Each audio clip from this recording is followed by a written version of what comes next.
Mingji's fist slammed the termination papers onto the marble counter. The sound cracked through the penthouse like a gunshot. "You're all fired! Pack your things and get out!" 5 staff members stood frozen in the kitchen doorway. The head chef, 2 housekeepers, a personal assistant, and the house manager who'd been with him for 3 months a record, apparently. Their faces showed the same progression. Shock, confusion, then the dawning realization that he wasn't joking. "Mr. Wu, if I could just explain," the house manager started. The lamp on my desk was moved 3 inches to the left. Mingji's voice was quiet, controlled. He never raised his voice. That was the terrifying part. 3 inches. I set it in a specific position for a reason. The light hits my keyboard at the correct angle. Now my entire workflow is disrupted because someone decided to think. "Sir, I was just dusting." "Did I ask you to think? Did I ask you to improve anything?" He pulled out his phone, tapped, twice. "Your severance has been transferred. You have 20 minutes to vacate the premises." Besties, if you are loving this story so far, please hit the subscribe button and turn on the notification bell, because what happens next will set your heart racing. He walked away before anyone could respond, his Balmain suit jacket sharp against his frame, the tattoo on his neck just visible above his collar, Korean characters that translated to empty. His Rolex caught the light as he loosened his Tom Ford tie. Behind him, he heard someone crying softly. He didn't care. He couldn't afford to care.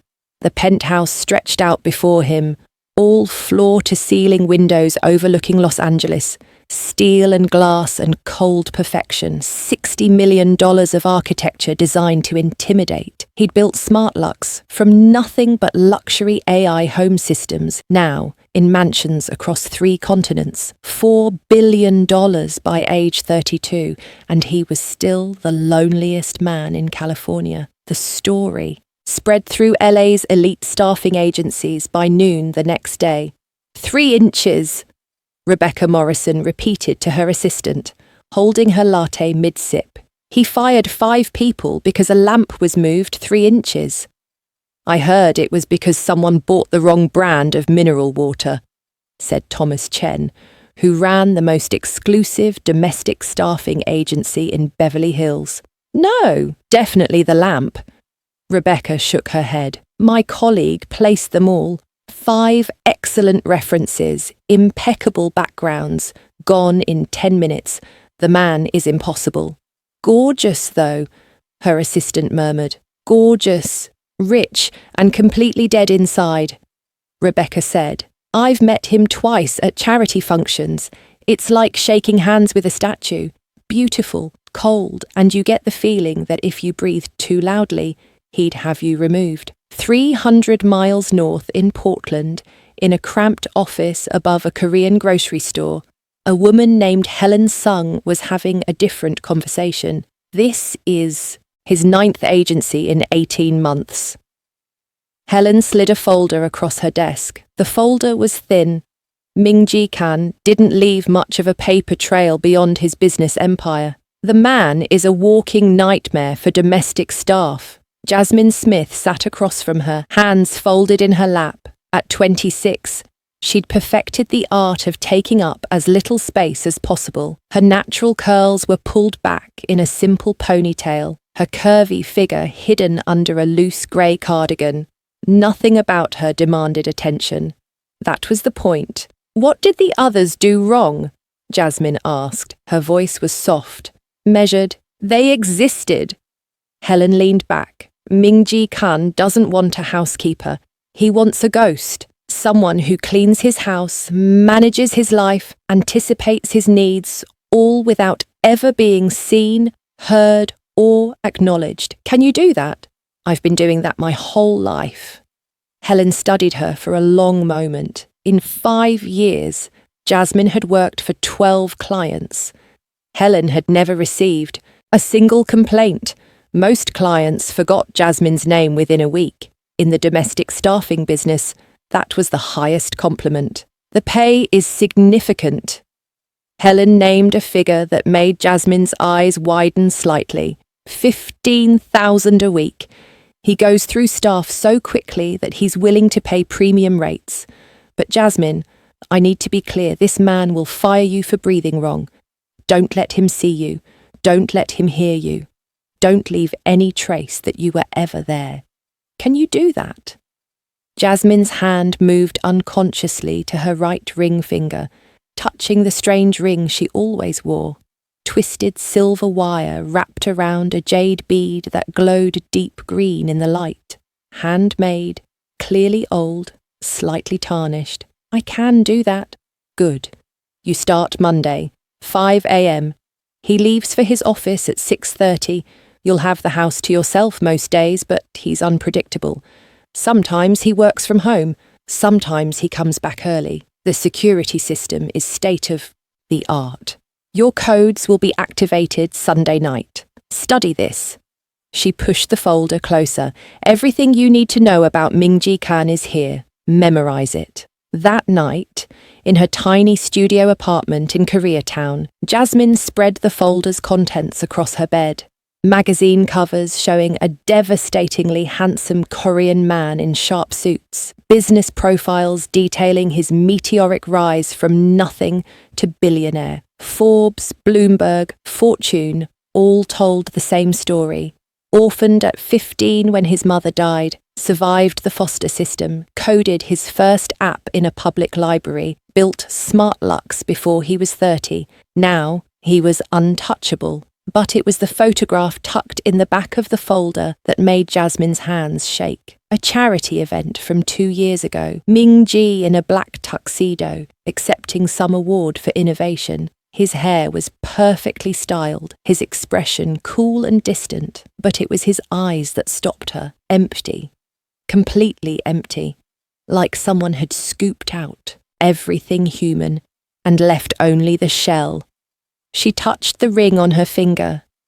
"Gee," she whispered to the empty room. "What happened to you?" Her roommate, Maria, poked her head through the doorway. "Girl, are you talking to yourself again?" Jasmine quickly closed the folder. "Just nervous about the new job. The billionaire psycho who fires people for fun." Maria flopped onto the bed. "You know you're going to last a week, Max. Then I'll make 75,000 in a week, if you can handle being invisible." Maria eyed the ring. "Are you still wearing that thing? How old is it? Like 15 years? 17. It's gonna fall off one day, the wire's all loose." Jasmine curled her fingers protectively around it. "It's fine.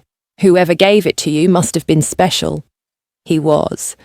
Jasmine stood, gathering the papers. "He promised me something. A long time ago." "What did he promise?"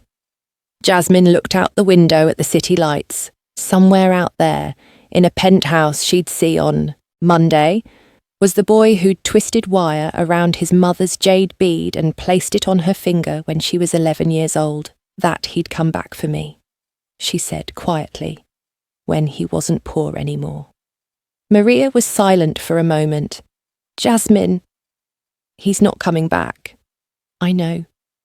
But she wore the ring anyway. Monday morning, 4:45 a.m. Jasmine stood outside the iron and glass structure that was Ming-Ji's penthouse, watching fog roll in from the Pacific. The building looked like something designed to repel human warmth, all sharp angles and cold surfaces, perched on a cliff like a monument to isolation. She entered through the service entrance, using the code Helen had provided. The door clicked open silently. The interior was worse than the photograph suggested. Sterile, museum-like, beautiful in the way a morgue was beautiful, perfectly arranged and completely dead. White marble floors, minimalist furniture, not a single personal photograph anywhere. Jasmine removed her shoes at the door, replacing them with thick wool socks that silenced her footsteps. She'd learned this trick years ago. Ghosts don't make sound. She found the previous staff had left in chaos. Dishes piled in the sink, dust gathering on surfaces, a half-eaten meal abandoned on the counter, growing something green and fuzzy. They'd been fired so quickly they hadn't bothered cleaning up. Jasmine got to work. She started in the kitchen, scrubbing every surface until the marble gleamed.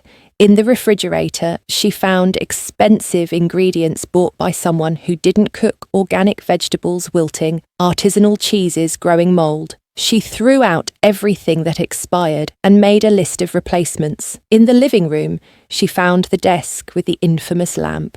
She measured its position with her phone, photographed it from multiple angles, then cleaned around it, without moving it even a millimetre. The lamp was nothing special.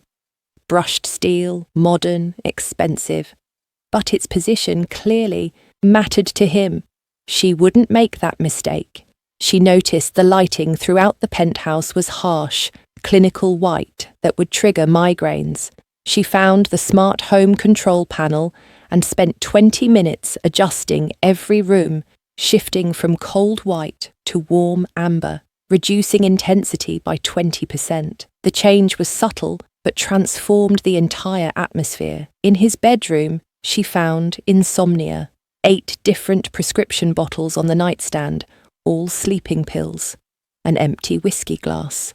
Blackout curtains drawn so tight no light could penetrate. This was a man at war with rest. She changed the sheets to softer, higher thread count ones she found in storage, placed a small diffuser with lavender oil on the far dresser, subtle enough he might not notice consciously, but it would help. Drew the curtains back just slightly, enough to let morning light in gradually, rather than the violent brightness of opening them all at once. By the time she finished, the sun was setting over the Pacific. She'd worked for 11 hours straight. She hadn't eaten. She hadn't sat down. She hadn't made a single sound. She left through the service entrance at 5:45 p.m. and disappeared into the city. Ming-ji came home at 8:15. He stopped in the foyer and didn't move for a full minute. Something was different. The air itself felt different. The light was softer, warmer.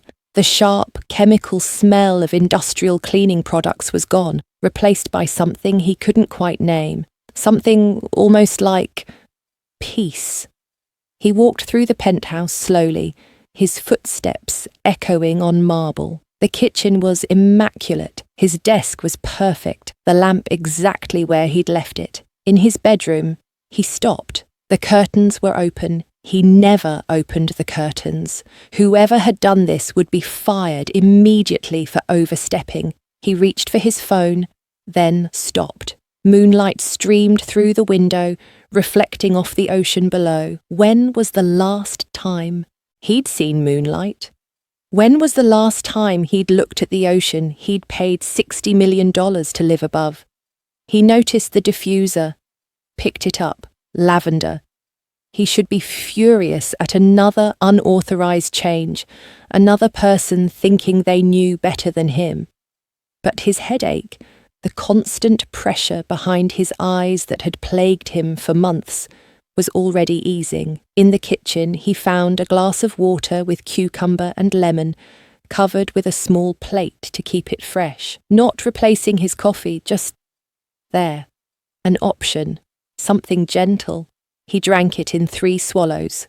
That night, Ming-ji fell asleep without pills. He lay in his bed, watching moonlight dance on the ceiling, and simply let the exhaustion take him. He slept for 8 hours straight, the longest he'd slept in 5 years. When he woke, there was fresh coffee waiting in the kitchen, brewed at exactly 6:30 a.m. He checked the security footage. Nothing.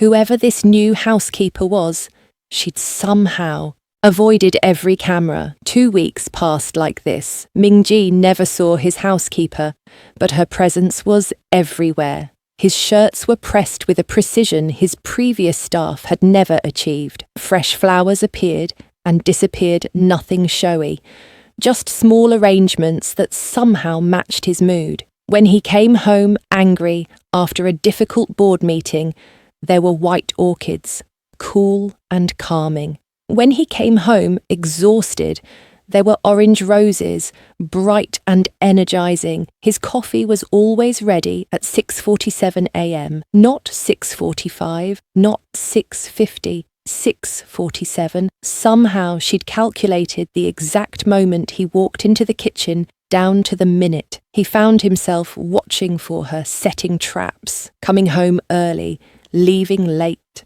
working from home without warning. But she always seemed to know, always seemed to be one step ahead. The only evidence of her existence was perfection itself. It was driving him insane. On a Wednesday morning, he left early for a meeting, then turned around at the end of his driveway and came back, certain he'd catch her. He parked quietly, entered through the front door without his usual noise. The penthouse was empty, but his bed was already made. Fresh towels were already in the bathroom, and a small origami crane sat on his nightstand. Mingji picked up the crane with shaking hands. The paper was pale blue, carefully folded with precise creases. He turned it over, examining every fold. No one had made him an origami crane in 17 years. The memory hit him like a physical blow. Portland, Mercy House Children's Home. Winter, a skinny 16-year-old Korean kid who barely spoke English, folding paper cranes for the younger children because it was the only thing his mother had taught him before she died, teaching them Korean words. Hak meant crane, Yongwon meant forever. He sat down on his bed, still holding the crane. This was impossible. No one knew about the cranes. He'd left that boy behind the day he aged out of the system. Ji died. Mingji was born. So why was he holding a crane? He pulled up the security footage on his phone, rewinding to that morning. There, 4:53 a.m., a figure moved through the kitchen. He zoomed in, enhancing the image. She was smaller than he'd imagined, moving through the space like water flowing around stones. Dark hair in a practical ponytail, simple grey uniform designed to be forgotten. She placed something on his breakfast tray. Probably the crane, then disappeared toward his bedroom. Mingji switched to the bedroom camera feed, watched her make his bed with careful precision, adjusting the pillows until they were exactly right. Then she did something unexpected. She stopped, stood very still in the centre of his room, and looked around with an expression he couldn't quite read, something almost like sadness. The morning light, rare for November in California, suddenly broke through the clouds and poured through his window. It fell directly across her hands as she reached for the dresser. Mingji stopped breathing. The ring was unmistakable. Silver wire twisted in the clumsy way of someone who'd never worked with metal before, wrapped around a jade bead that glowed pale green in the sunlight. The wire was tarnished, loose, clearly old. At least 15 years old. At least 17 years old. His hands started shaking so violently he nearly dropped the phone. He set it down carefully on the nightstand, afraid he might throw it. His heart was hammering against his ribs like it was trying to escape. "No," he said out loud to the empty penthouse. "It's not possible. It can't be her." But the ring, that ring, he would know it anywhere, even after 17 years, even after he'd spent nearly 2 decades trying to forget. He opened his desk drawer with shaking hands and pulled out a small wooden box he hadn't opened in 5 years. Inside, wrapped in silk, was a jade bead, identical to the one in the ring. Deep, green, perfectly smooth, worn by ocean waves. His mother had owned 2, given him both before she died, told him they were meant for 2 people who were supposed to be together forever.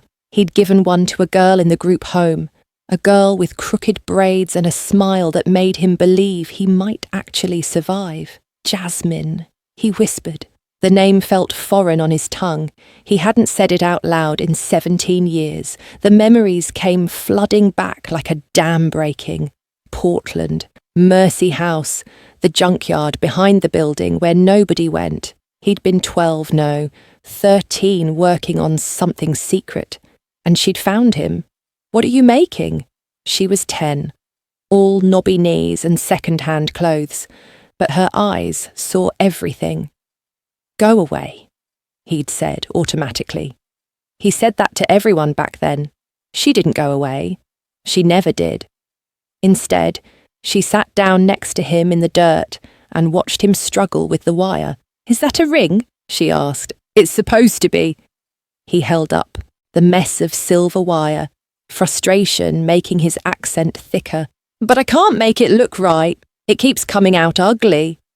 She reached into her pocket and pulled out a piece of sea glass, the pale green of new leaves. I found this on the beach trip. Sister Mary said I couldn't keep it, but I hid it in my shoe. Put this in the middle. He stared at the glass, then at her. Why? Because you need something beautiful in the centre. That's how you make ugly things pretty. You give them a beautiful heart. He took the glass, somehow managed to wrap the wire around it. It still looked homemade and clumsy, but she was right. The jade made it special. When I grow up, he heard himself say, the words tumbling out before he could stop them. I'm going to be rich, really rich, and I'll buy you a real ring with a diamond as big as a goose egg. She wrinkled her nose. That sounds heavy. It'll be beautiful. I don't want a goose egg diamond. She pointed at the ring in his palm. I like this one. It's the colour of your eyes. Something warm and terrifying bloomed in his chest. I'll marry you, he said. When I'm rich, I promise. She smiled, a real smile, the kind she never showed anyone else. Okay, I'll wait. They locked pinkies. His hands were dirty from the junkyard. Hers were small and warm. Don't forget my face, she said. I won't, he promised. I'll come back for you as soon as I make it, as soon as I'm not poor anymore. I promise, Jasmine, I promise. 3 years later, he aged out of the system and never went back. Now, sitting in his $60 million penthouse, Ming-Ji stared at the security footage, at the woman wearing his broken promise on her finger. She knew. She had to know who he was. This couldn't be a coincidence, but why hadn't she said anything? Why was she here, cleaning his house, invisible and silent? Was this revenge? Was she waiting for him to recognize her so she could destroy him publicly? Or was this something else? If you're enjoying this story, please subscribe to the channel so you never miss the next part. Your support means everything. Ming-Ji made a decision. He wouldn't confront her, not yet. He needed to understand her angle first. He would watch. He would test. He would wait for her to reveal herself. The next morning, he left a book on the coffee table before he went to work. The Velveteen Rabbit. Old, spine cracked, pages yellowed. They'd read it together at Mercy House, huddled in the corner while other kids fought over the TV. She'd cried at the ending. He'd pretended not to. He watched through the security cameras from his office downtown, watched her find it during her morning routine. She stopped. Her whole body went rigid. Her hand hovered over the book, trembling. Then slowly, carefully, she picked it up and held it against her chest, like something precious. She didn't cry. Her face remained calm, controlled, but Ming-Ji saw her fingers trace the cover, saw her lips move, forming words. Too quiet for the microphone to catch. She stood there for a full 3 minutes, just holding the book. Then she placed it very carefully on the pillow of his sofa, the exact spot where he always rested his head when he worked late. Not on the bookshelf where it belonged, on his pillow. She knows. She absolutely knows. But still, she said nothing, made no move to reveal herself, simply continued to care for him silently, invisibly, perfectly. The tests continued. Mingji left a worn photograph tucked inside a book on his nightstand, the only picture he had from Mercy House, taken at a Christmas party by one of the volunteers. 2 children grinning at the camera with candy canes clutched in their hands. One boy with light brown eyes and messy black hair. One girl with crooked braids and a gap-toothed smile. Jasmine found it the next morning. Through the camera, he watched her study it for a long time. Her fingers traced the faces, lingered on the boy who would become Mingji. Then, she placed it on his nightstand, angled so he would see it first thing when he woke up. He left a radio playing the oldies station they used to listen to through the orphanage's ancient speakers. Songs from the 90s and early 2000s that Sister Mary loved. Whitney Houston, Mariah Carey, Boys the Sekou. Men. She found it and turned the volume up slightly, letting it drift through the penthouse like a memory. He purposely knocked over his coffee onto a stack of important documents, watching through his phone as she rushed to save them. She moved fast, blotting the moisture with practiced efficiency, her face focused and calm. When she finished, she placed something small on top of the rescued papers. A peppermint candy. The cheap kind with red and white stripes. Mingji picked it up that evening and laughed. Actually laughed. The sound was so unfamiliar in the penthouse that it startled him. The cafeteria at Mercy House, the candy jar that Sister Mary kept locked in her office, the way they would sneak in during prayer time, hearts pounding, to steal 2 or 3 mints they would make last for days. If we get caught, Jasmine had whispered once, her hand in the jar, I'll say I did it alone. That's stupid. Why would you do that? Because you're going to be rich someday, G. You can't have a criminal record. She had believed in him when no one else did, when he didn't even believe in himself. While other kids mocked his accent and his second-hand clothes, she sat next to him in the cafeteria and shared her dessert. While counsellors told him he'd probably end up in jail or worse, she asked him to teach her Korean words. Say something in Korean, she'd demanded once. Like what? Something nice. He thought for a moment. Neil un deojo ul geoya. What's that mean? Tomorrow will be better. Will it? He'd looked at her serious little face and nodded. Yes, I promise. And now she was here, taking care of him, leaving peppermint, candies like messages in bottles thrown across 17 years of silence. 3 weeks into her employment, Mingji came home to find a bowl of soup on the counter, not the fancy bisques his previous chefs had tried to impress him with. No truffle oil, no foam, no microgreens arranged like modern art. This was simple chicken broth with too much pepper and not enough meat. Thin noodles, overcooked vegetables, the kind of soup the cafeteria at Mercy House used to serve on cold nights. The kind that tasted like nothing and everything at the same time. He sat at the counter and ate the entire bowl. Then he sat there for another hour, staring at the empty dish, feeling something crack open in his chest that he'd spent 17 years keeping sealed. Why didn't she just talk to him? Why all these coded messages? Why was she still playing ghost? Unless she was afraid, unless she thought he didn't want her anymore, unless she was protecting herself from the rejection she assumed was coming. The thought made him feel sick. His publicist, Margaret Wellington, called him the next morning. We have a problem. What now?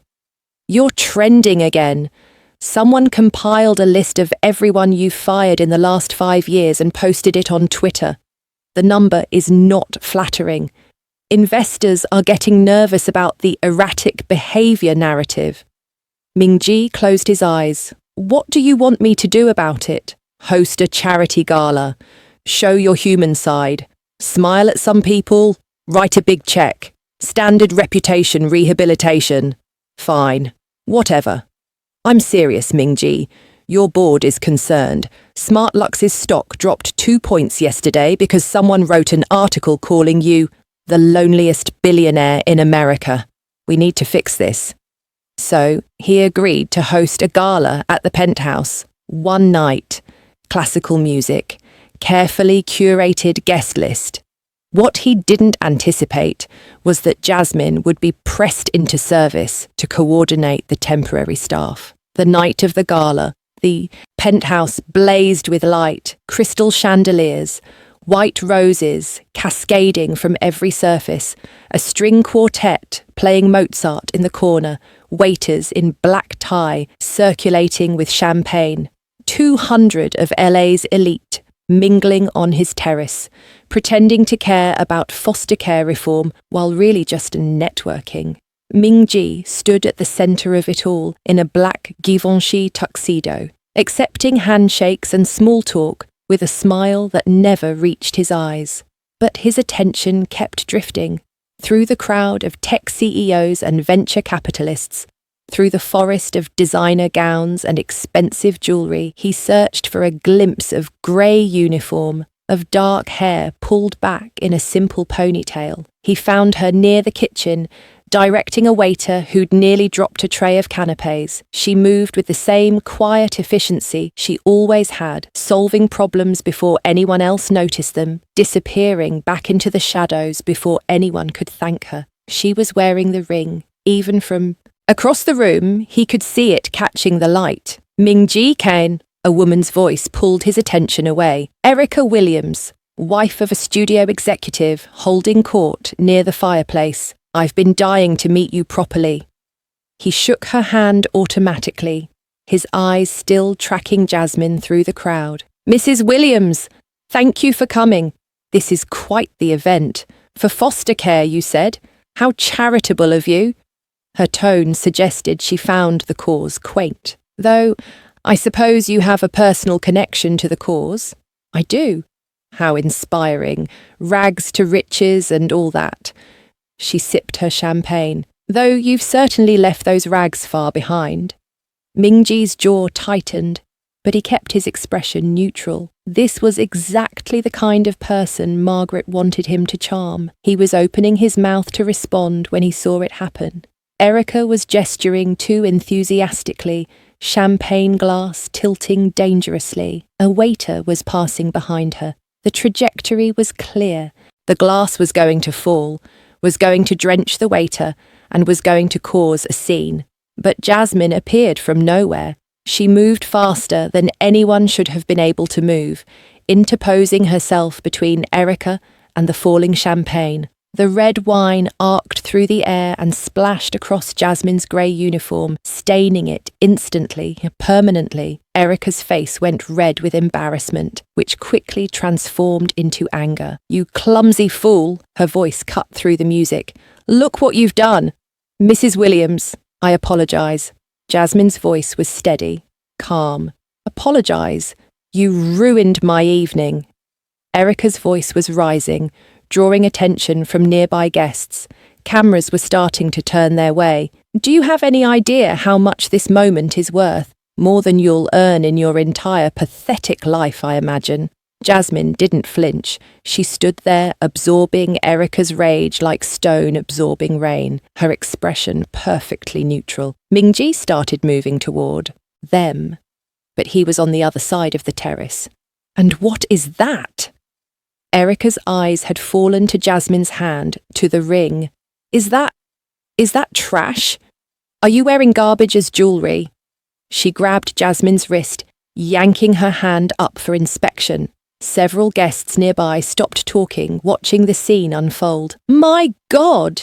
It is trash. Copper wire and a piece of broken glass. Erica's voice dripped with contempt. I knew the help was desperate these days, but this is... The ring slipped. It happened in slow motion. Erica's grip, the twist of Jasmine's wrist, the silver wire loose from years of wear, sliding free and falling toward the marble floor. Clink. The sound was small, barely audible over the music and chatter, but Ming-ji heard it from across the terrace. It cut through everything like a knife through silk. He was moving before he knew he'd made the decision. He crossed the space in a straight line, ignoring the senator who tried to catch his attention. Stepping around, waiters who scrambled out of his way. People were staring. Cameras were flashing. Margaret was probably having a stroke somewhere in the crowd. He didn't care. Erica was still holding Jasmine's wrist, still lecturing her about appropriate behaviour for service staff, still completely unaware that the most powerful man in the room was bearing down on her like a storm. The ring had rolled against the base of a flower arrangement. Mingji dropped to his knees without hesitation.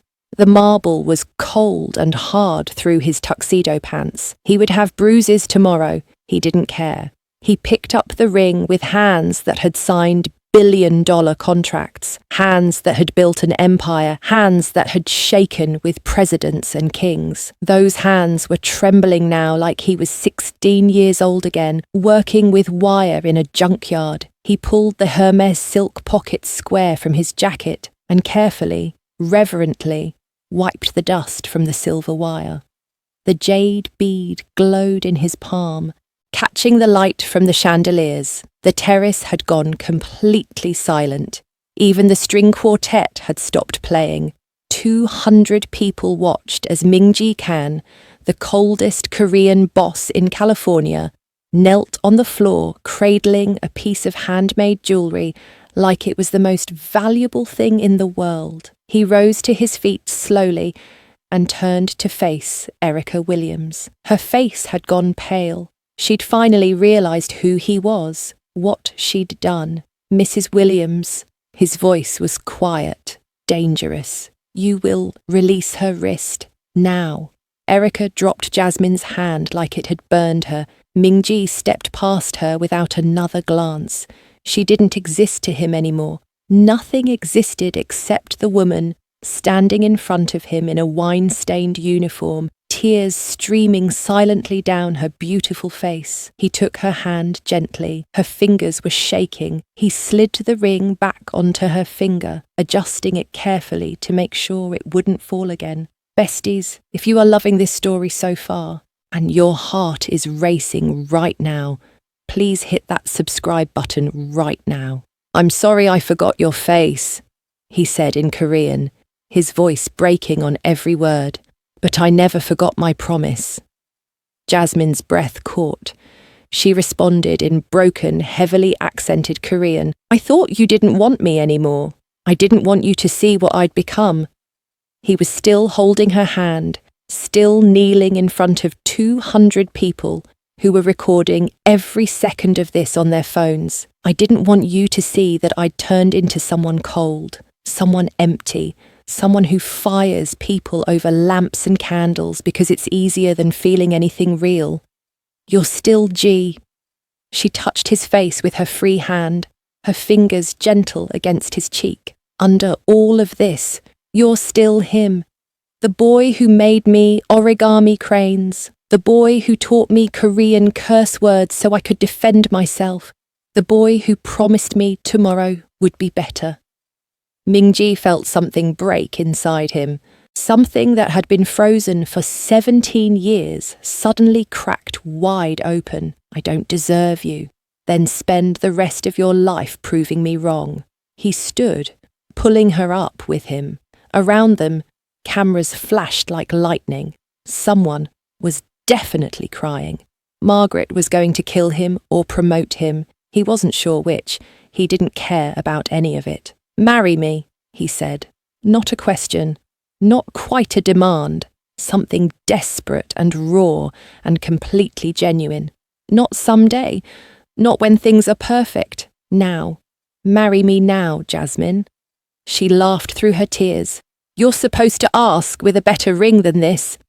He held up her hand, the silver wire and jade bead catching the chandelier light. This is the only ring that matters. This is the ring I made when I had nothing but a promise.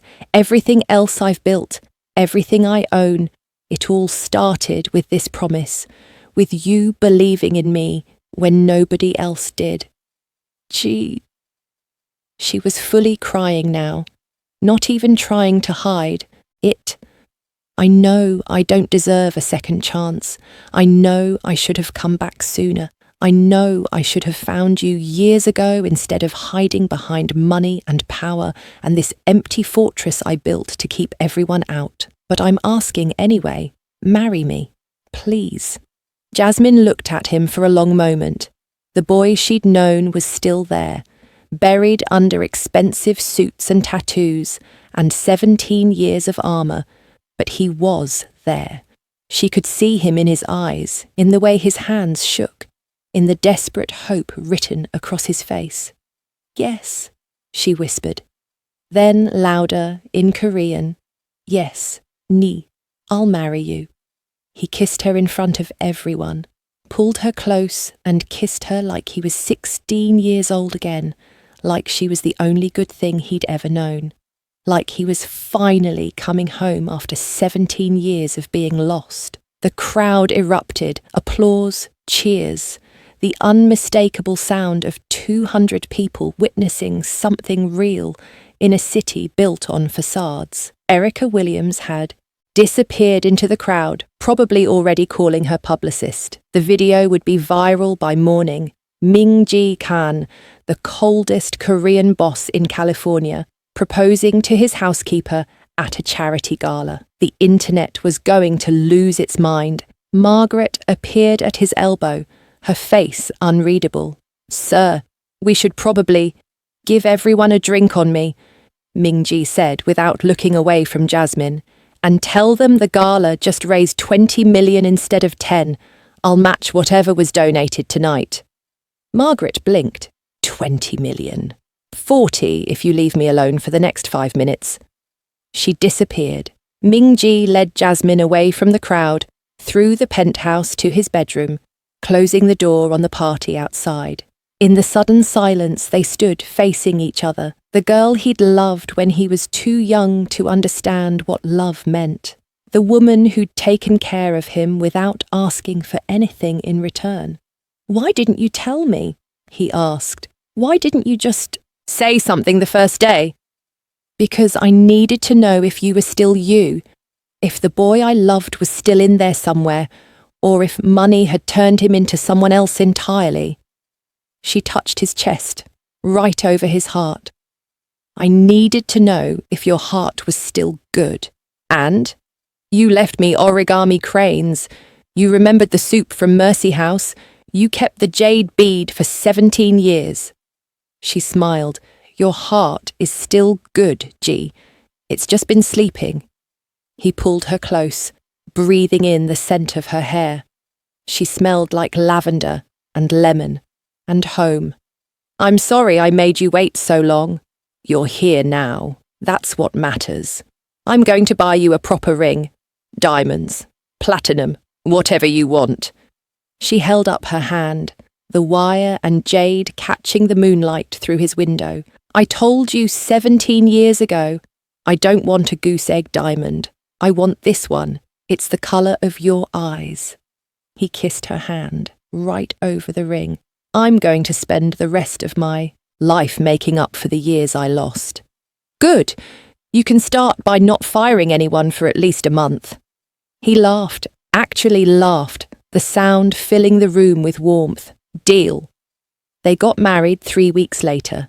Not a big wedding, just a small ceremony at the courthouse with Maria as witness and Margaret as the most stressed maid of honour in history. Jasmine wore a simple white dress. Ming-ji wore jeans and a button-down shirt, his tattoos visible for the first time in years. He'd gotten them in his 20s, Korean characters spelling out words like empty and alone and lost, reminders of what he'd been running from.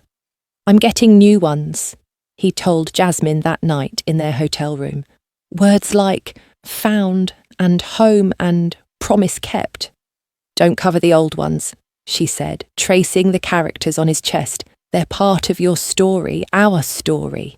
6 months later, the penthouse was completely different. Warm, lived in, full of light and laughter and the kind of comfortable mess that comes from actually using a space instead of just existing in it. Photos covered the walls of Mingji and Jasmine as children at Mercy House, at their courthouse wedding, on their honeymoon in Korea where he'd taken her to meet his mother's family. Jasmine's curls were spread across the couch as she read, her feet tucked under her. Mingji was working at his desk, but he kept looking up, watching her, still not quite believing she was real.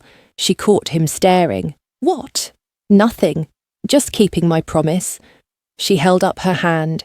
She wore 2 rings now, the silver wire and jade, and a simple platinum band he'd given her on their wedding day. But the wire ring was on top, closest to her heart. The doorbell rang. Jasmine answered it to find a teenager standing nervously on the doorstep. Mixed-race kid, maybe 16, wearing clothes that had seen better days. Mr. Khan said I should come by for the mentorship program. Jasmine grinned. Come in, and call him G. The Mr. Khan thing makes him feel ancient. Mingji had started a foundation 6 months ago, full college scholarships for kids aging out of foster care, job training, housing assistance, mentorship from successful people who'd been through the system. He'd already helped 40 kids, with plans to expand nationwide. The teenager walked in, eyes wide at the penthouse. Mingji appeared from his office, smiled, shook the kid's hand. You're Marcus, right? Helen told me about you. Computer science. Yes, sir. Sorry. Marcus was clearly starstruck. Don't be sorry. Sit down. Let's talk about your college applications. Jasmine watched from the kitchen as Mingji sat with the kid, patient and encouraging, sharing his own story. This was who he really was. Not the cold Korean boss Tuk who fired people over lamps, not the empty billionaire in magazines. This was G, the boy who'd folded paper cranes for children who needed hope. Her hand touched the ring unconsciously. The wire was even looser now, worn thin by time and wear. One day it would break completely. But it didn't matter. The promise it represented was stronger than silver, deeper than any ocean that had smoothed that jade. That evening, after Marcus left with a folder full of application materials and Mingji's personal phone number, they stood on the terrace, watching the sun set over the Pacific, the same ocean they'd visited on that group home field trip 17 years ago, where Jasmine had found a piece of sea glass and given it to a boy who needed something beautiful. Do you ever regret it? Mingji asked quietly. Waiting for me. You could have moved on, found someone else, someone who didn't make you wait 17 years. Jasmine leaned into him, his arm wrapped around her shoulders. Some promises are worth waiting for. I'm going to spend the rest of my life making sure you never regret giving me that jade bead. You already have. She turned to face him, standing on her toes to kiss him softly. You kept your promise, G. You said you'd come back when you weren't poor anymore, and you did. I was always poor, he said, until I found you again. Then I became the richest man in the world. She rolled her eyes. That's so cheesy. You love it. I love you.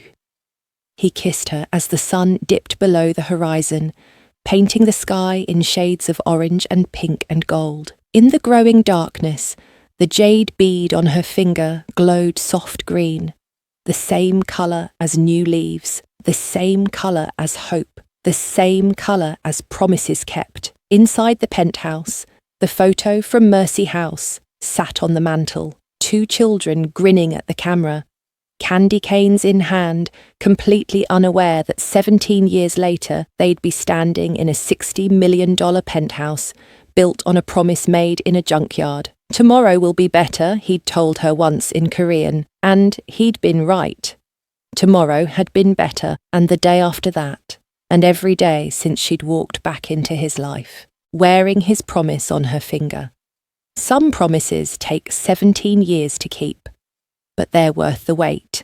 Thank you, besties, if you have made it this far. If this story touched your heart, Please hit that like button and subscribe to the channel for more stories about love, second chances, and promises that refuse to break. Leave a comment and share your thoughts with us. Share this with someone who believes in the power of keeping your word, no matter how long it takes. Thank you for watching, and remember, the best promises are the ones worth waiting for. The end.